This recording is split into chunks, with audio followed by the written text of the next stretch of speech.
मेरा नाम दीपक है।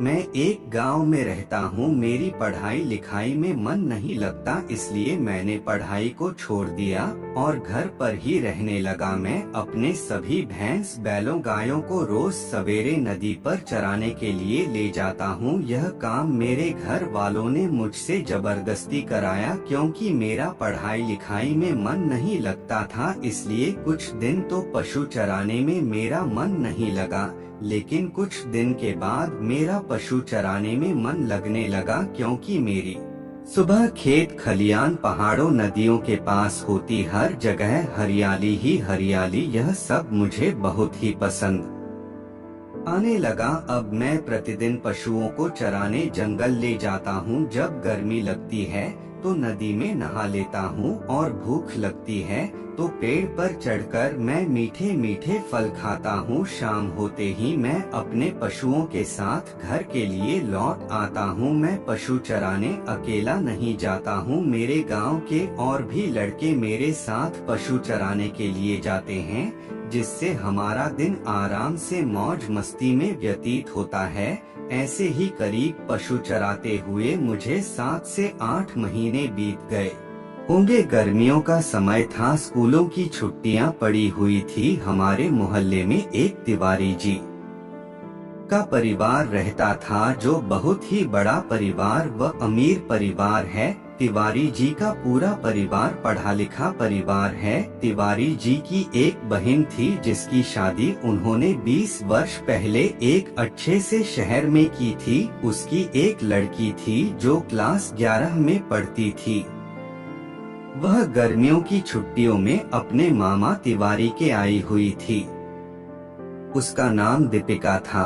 दीपिका देखने में बहुत ही सुंदर थी, और सुंदर भी क्यों न लगती, क्योंकि वह बहुत छोटे छोटे कपड़ों को पहना करती थी।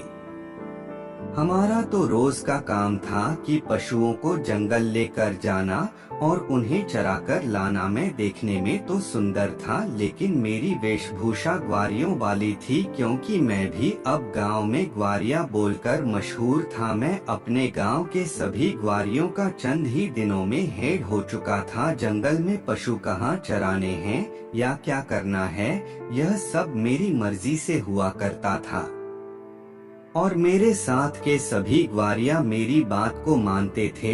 एक दिन की बात है कि शाम को मैं जब पशु चराकर घर के लिए वापस आ रहा था, तो उस दीपिका ने मुझे रास्ते में रोक लिया और मेरे सर पर अंगोछा बंध रहा था। एक पुरानी सी टी शर्ट और एक पजामा, पैरों में सिली हुई चप्पल थी। मुझे यह सब पहनने में शर्म बिल्कुल भी नहीं आती थी, क्योंकि यह मेरा रोज का पेशा था। फिर दीपिका ने मुझसे पूछा कि आपका नाम क्या है। मैंने कहा मेरा नाम दीपक है।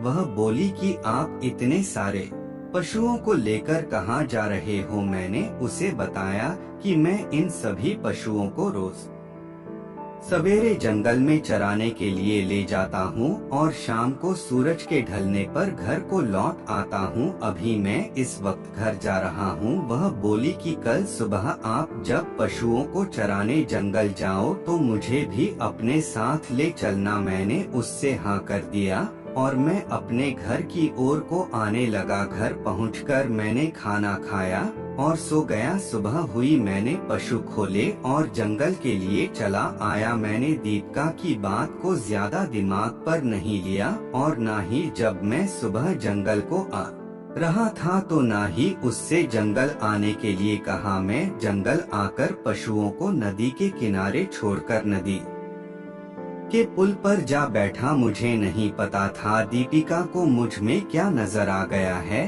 वह मेरे पीछे पागल सी हो गई थी। वह अपनी गांव की नई सहेलियों को लेकर नदी पर मुझे खोजते हुए जा पहुंची और मेरे पास अपनी सभी सहेलियों के साथ आकर खड़ी हो गई और मुझसे बोली कि आप जब सुबह आए तो मुझे बुलाकर क्यों नहीं लाए। मैंने उससे बोला कि मुझे ध्यान नहीं रहा था। वह शहर की लड़की थी, उसके अंदर शर्म नाम की कोई चीज नहीं थी, और उसने सभी लड़कियों के सामने मुझसे कहा, मुझे आप बहुत अच्छे लगते हो, मैं आपसे प्यार करती हूँ। मुझे शर्म सी महसूस हो रही थी। क्योंकि वहाँ पर सारे ग्वारिया और गांव की लड़कियां थीं। मैंने उससे कुछ भी नहीं बोला और वह इतना बोलकर नदी की तरफ चली गई। गर्मी पड़ रही थी। नदी के घाट पर जाकर नदी में घुस गई और उछल उछल कर नहाने लगी। मैं भी अब उसे देखे ही जा रहा था। कुछ देर बाद वह नहाकर घर को चली गई। मैं उसके ख्यालों में पूरी तरह डूब गया था। मुझे हर जगह अब दीपिका ही नजर आ रही थी। शाम का वक्त हो गया था। मैं अपने पशुओं को लेकर घर की ओर चला आया। अगले दिन फिर मैं पशुओं को लेकर नदी पर पहुंचा तो दीपिका मेरे पीछे पीछे भी नदी के तट पर आ पहुंची थी और मेरे पास आकर उसने मेरा हाथ पकड़ा और मुझे एक घने जंगल में लेकर चली गई जहां पर कोई भी नजर नहीं आ रहा था। मैं भी अब जोर शोर पर था। मैंने अपने पशुओं की चिंता नहीं कि मेरे पशु कहाँ जाएंगे। मैं दीपिका के साथ घने जंगल में चला गया जहाँ जाकर हम एक बरगद के पेड़ के नीचे बैठ गए। बिल्कुल सुनसान जंगल था जहाँ पर सिर्फ पक्षियों के ही चहचहाहट की आवाज थी। मेरा हाथ पकड़कर उसने अपने हाथ में दे रखा था। उसे भी अपने किसी भी परिवार वाले का कोई भी डर नहीं था। उसके पास बड़े बड़े अमरूद थे जिसको देखकर मेरा मन का बांध टूट रहा था। मैंने अमरूदों के ऊपर का पत्ता छुटाकर फेंक दिया और अमरूदों को पकड़कर रगड़ने लगा। काफी देर रगड़ने के बाद तोता भी पहचाने लगा था।